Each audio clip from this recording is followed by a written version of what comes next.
My mom said you're not even family at Dad's party, so I said one thing that ended everything. I'm Lily, 28 years old, and I thought I'd finally found my place in this family. 6 years since graduating college, I'd been the one everyone turned to when money got tight. Medical bills, car repairs, house payments, I covered it all without complaint. I believed my generosity meant I belonged, that I was valued.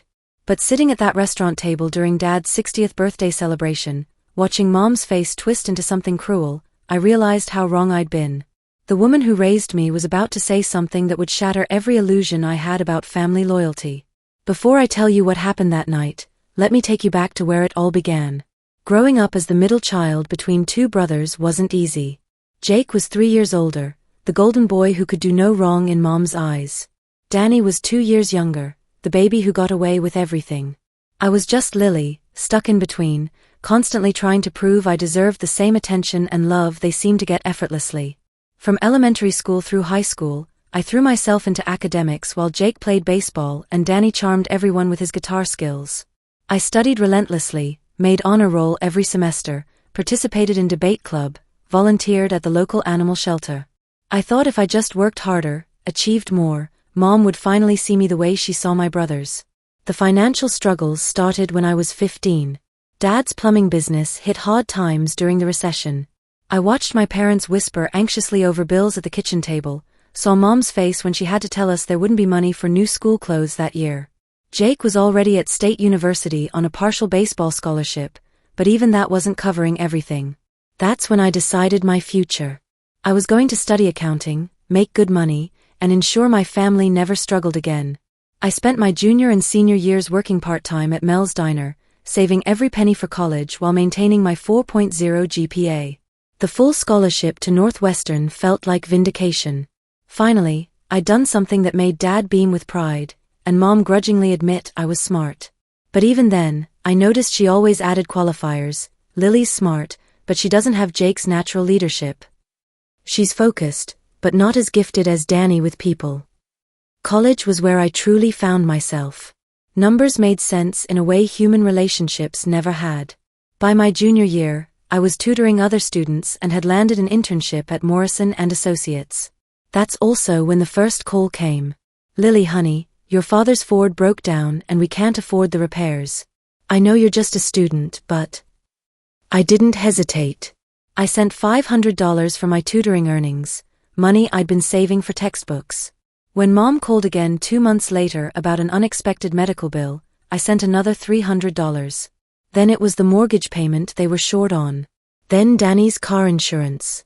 By senior year, I was sending home nearly half of my internship salary. My roommates went out on weekends while I worked extra hours to cover both my family's needs and my own expenses. I told myself it was temporary, that once I graduated and got a real job, everything would balance out. But it never did. After graduation, I landed a position as a junior accountant at Henderson Financial with a solid starting salary. Instead of feeling relieved, the financial requests increased. Now that I had a real job, my family's expectations grew exponentially. Dad needed a new pickup truck for work. The house needed a new water heater. Danny wanted to attend community college but didn't qualify for financial aid because of Dad's income, never mind that the income barely covered basic expenses. I said yes to everything. Every request was framed as temporary, an emergency, a one-time favor. I lived in a cramped studio apartment in Queens while sending money for house repairs in Buffalo.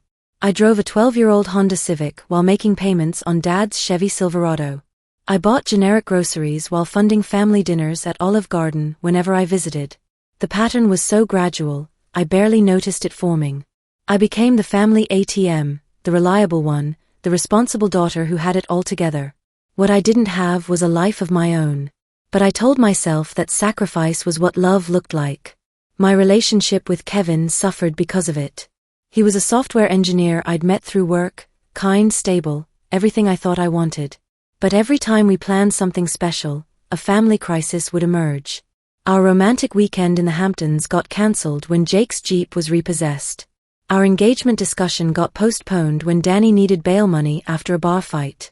You're more committed to your family's problems than you are to our relationship, Kevin said the night he ended things. At the time, I'd been angry at his selfishness. Now, looking back, his words stung with uncomfortable truth. 6 months ago, everything changed when Dad had chest pains at a job site.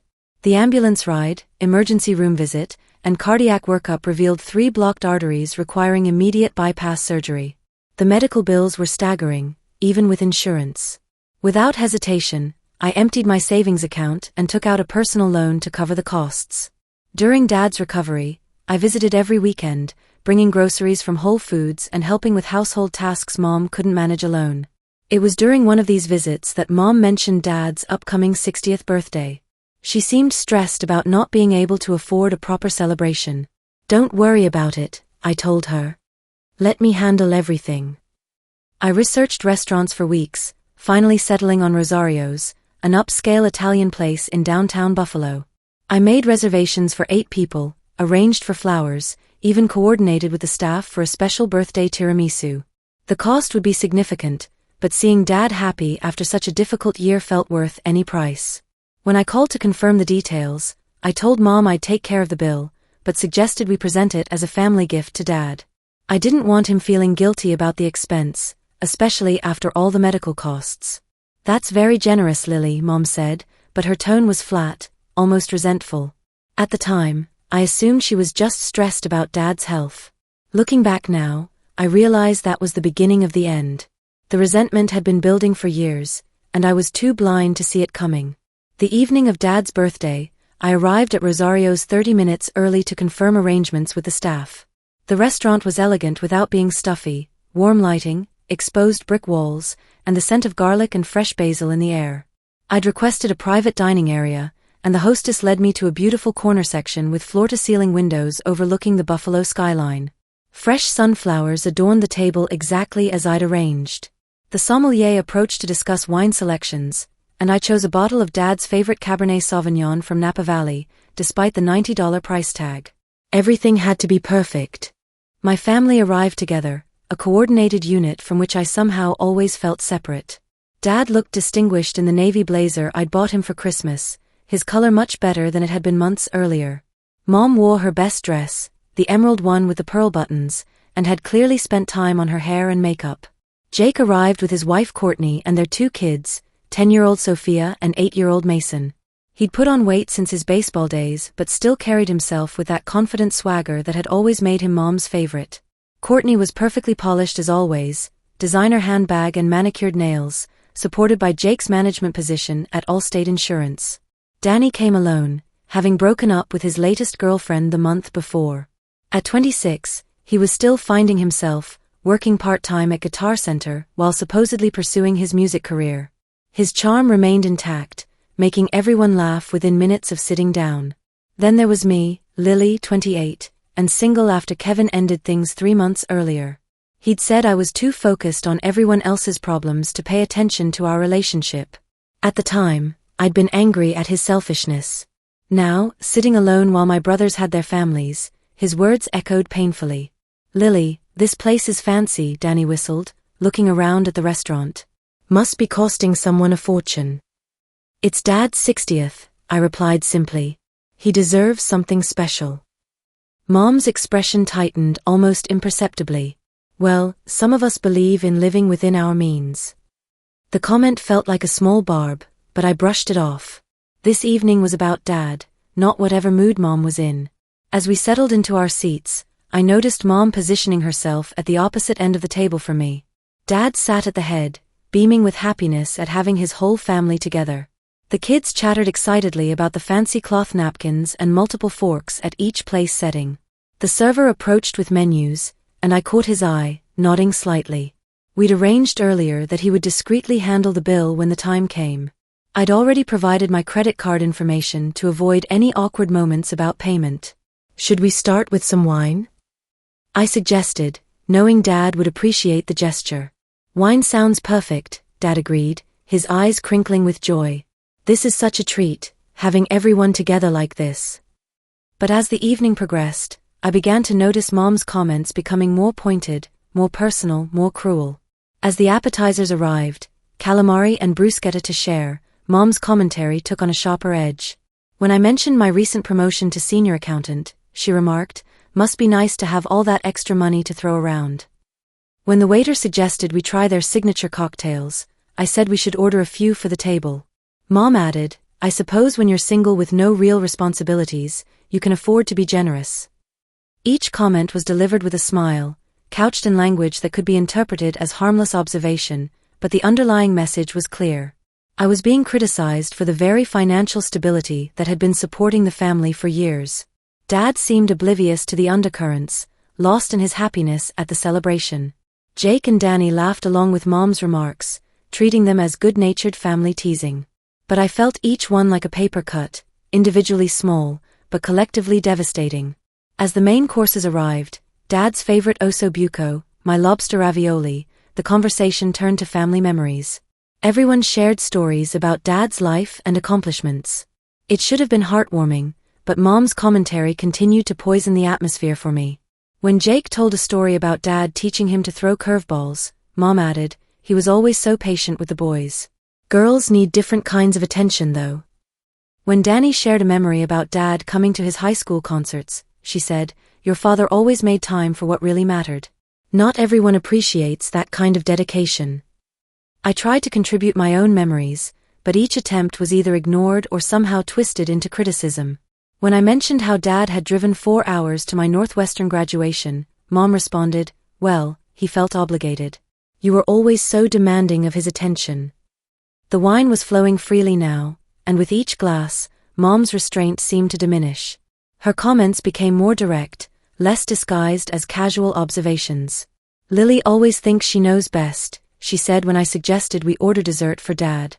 Must come from spending so much time with numbers instead of people. Jake laughed. She's always been the serious one. Remember how she used to make spreadsheets for her chores when she was like 10? Even then, she was obsessed with money, Danny added, apparently thinking he was being funny. I looked around the table, suddenly seeing the dynamic with crystal clarity. I was the outsider, the one they could safely mock because I'd never fought back. The responsible one, the reliable one, the one who paid for everything while being treated like the family joke. Dad must have sensed my discomfort because he tried to redirect the conversation. Lily's done very well for herself. We're proud of her success. But Mom wasn't finished. She'd been building to this moment all evening, and now the wine had loosened her tongue completely. Success, she repeated, as if the word tasted bitter. I suppose that's one way to look at it. Though I've always believed there's more to life than just making money. The implication was clear. I was shallow, materialistic, missing out on what truly mattered. This from the woman whose medical bills I'd paid, whose mortgage I'd helped with, whose family dinner I was currently funding. The breaking point came when the server arrived with Dad's birthday cake, a rich chocolate creation with "Happy 60th Birthday" written in elegant script. Dad's face lit up with genuine joy as we sang, and for a moment, the earlier unpleasantness faded into the background. Make a wish, Grandpa. Sophia called out, clapping her hands. Dad closed his eyes, made his wish, and blew out the candles to enthusiastic applause. The moment felt pure, untainted by the toxic undercurrents that had been building all evening. Time for presents, Courtney announced, producing carefully wrapped packages. The gifts were thoughtful but modest. Jake and Courtney had gotten Dad a nice polo shirt and a book about woodworking. Danny presented a framed photo of himself and Dad from a recent fishing trip.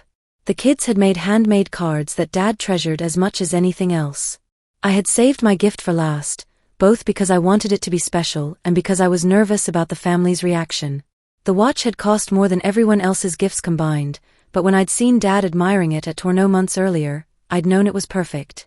This is from me, Dad, I said, sliding the small velvet box across the table. Dad opened it carefully, and his breath caught when he saw the Rolex Submariner inside. It was a beautiful timepiece, classic and elegant, with a blue face that matched his favorite blazer. Lily, he whispered, his eyes filling with tears. This is too much. I can't accept this. You can and you will, I said firmly. You've worked hard your whole life, Dad. You deserve something beautiful.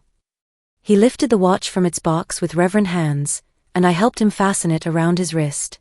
The fit was perfect, and the watch looked distinguished against his weathered skin. It's gorgeous, he said, his voice thick with emotion. Thank you, sweetheart. I'll treasure it always. But as I looked around the table, I realized my gift had created an uncomfortable moment. Everyone else's presents suddenly seemed inadequate by comparison, and the disparity in cost was obvious to everyone. Danny let out a low whistle. Damn, Lily. That's a serious watch. Language, Courtney scolded automatically, glancing at the kids. Jake was studying the watch with obvious envy. That must have cost a fortune. It doesn't matter what it cost, I said, but I could feel the mood at the table shifting. Mom's face had hardened into something cold and calculating. I watched her processing the implications of my expensive gift, and I could practically see the wheels turning in her mind. Well, she said finally, her voice dripping with false sweetness, I suppose when you don't have a husband or children to support, you can afford to spend money on whatever you want. The comment hit like a physical blow. Not only was she diminishing my gift to Dad, but she was also highlighting my single status and childlessness as personal failures. Dad tried to intervene. Margaret, that's enough. Lily gave me a beautiful gift, and I'm grateful. But Mom wasn't finished. She'd been building up to this moment all evening, and now she was ready to strike the killing blow. Mom leaned forward, her eyes locked on mine with laser focus. The restaurant seemed to fade around us as she prepared to deliver what felt like a death sentence to our relationship. You know what I really think, Lily? Her voice was quiet but carried the weight of years of suppressed resentment. I think you're pathetic. A lonely, bitter woman who thinks she can buy the love she's never earned naturally. The words hit me like physical blows, but she wasn't finished. You sit there in your expensive clothes, flashing your money around, thinking it makes you special. But you know what? You're not even part of this family. She said the last words with a cruel laugh, as if the very idea of my belonging was absurd. The restaurant fell silent around our table. Even the ambient noise seemed to disappear as her words echoed in my mind. You're not even part of this family. Everything stopped. My heart, my breathing, my ability to think clearly. The woman who had given birth to me, who had raised me for 18 years, had just declared that I didn't belong. Around the table, everyone had gone still. Dad's face was ashen, his mouth hanging slightly open in shock. Jake and Danny were staring at Mom with expressions of disbelief. Courtney had her hands over Sophia's ears, trying to shield the children from the ugliness unfolding before them. But Mom looked satisfied, almost triumphant. She'd finally said what she'd apparently been thinking for years, and the relief on her face was unmistakable. The rage that built inside me was unlike anything I'd ever experienced. It started as a cold knot in my stomach and spread outward like fire, consuming every rational thought. 6 years of sacrifice, of putting my family's needs before my own, of working 60-hour weeks to support people who saw me as an outsider. I thought about my tiny studio apartment, furnished with second-hand furniture because I'd been sending money home instead of building a real life for myself. I thought about Kevin, who'd left because I was always stressed about family financial crises, always choosing their needs over our relationship. I thought about the watch on Dad's wrist, purchased with money I'd earned through countless late nights and weekend projects. I thought about the medical bills I'd paid without question, the mortgage payments I'd covered without complaint, the credit card debt I'd taken on to keep this family afloat. And I thought about sitting alone in that restaurant, the outsider at my own father's birthday celebration, being told I wasn't even part of the family I'd been supporting. The clarity that came with rage was almost crystalline. For the first time in my adult life, I saw my family dynamics with perfect, painful honesty. I wasn't the beloved daughter who helped out occasionally. I was the family ATM, valued only for what I could provide. Resented even for that. Mom was watching me, waiting for my reaction. Perhaps she expected tears or an angry outburst that would let her paint me as the unstable one. Maybe she thought I'd apologize, try to make peace as I always had before. Instead, I reached for my wine glass with a steady hand. I lifted the glass, holding it at eye level as if making a toast. The action seemed to surprise Mom. I could see confusion flicker across her face as I maintained perfect composure despite the emotional devastation she'd just unleashed. Perfect, I said, my voice calm and clear despite the chaos raging inside me. Then don't ask me for any more money. The words dropped into the silence like stones into still water, creating ripples of shock that spread across every face at the table. Mom's expression changed instantly. The triumphant satisfaction disappeared, replaced by something that looked like panic. For the first time, she seemed to understand the implications of what she'd just said. Lily, she started, but I held up my free hand to stop her. No, Mom. You're absolutely right. If I'm not part of this family, then I have no obligations to this family. I took a sip of wine, savoring both the taste and the growing alarm on my mother's face. Dad found his voice first. Lily, sweetheart, your mother didn't mean that. She's just upset. This isn't what any of us want. But I was looking at Mom, watching the color drain from her cheeks as she began to calculate what my words meant. Didn't you mean it, Mom? I asked with deceptive gentleness. Because it sounded like you meant it. It sounded like you've been thinking it for a long time. I continued, my voice growing stronger with each sentence. Because if I'm not part of this family, then I should probably stop acting like I am. I should stop paying for family dinners like this one. I should stop covering mortgage payments and medical bills and car repairs. Jake and Danny were looking back and forth between Mom and me, finally beginning to understand the scope of my financial contributions to the family. I should probably stop taking calls at midnight when someone needs emergency money, I continued. I should stop working overtime to cover everyone else's shortfalls. I should start living like the selfish, money-obsessed person you seem to think I am. Lily, please, Mom whispered, her voice barely audible. But I wasn't finished. 6 years of suppressed resentment were pouring out now, and I couldn't have stopped if I'd wanted to. You know what's funny, Mom? You're right about one thing. I do keep track of money. So let me share some numbers with everyone. I looked around the table, making eye contact with each family member in turn. $22,000 for Dad's medical bills. $15,000 in mortgage payments over the past 2 years. $9,000 for Jake's Jeep when it was repossessed. $7,000 for Danny's community college tuition that he never finished. $5,000 for the new water heater. $4,000 for the furnace repair last winter. With each number, Mom's face grew paler, and my brother's expressions grew more shocked. This dinner tonight, $400, including wine and tip, all paid for by someone who isn't even part of the family. I stood up slowly, my legs surprisingly steady despite the emotional earthquake I was experiencing. For the first time in 6 years, I was truly free. The new Lily had just been born, and she was done being anyone's ATM. What happened next would change everything. But that night, walking out into the Buffalo evening air, I finally understood what freedom felt like. Sometimes the most loving thing you can do is love yourself enough to walk away.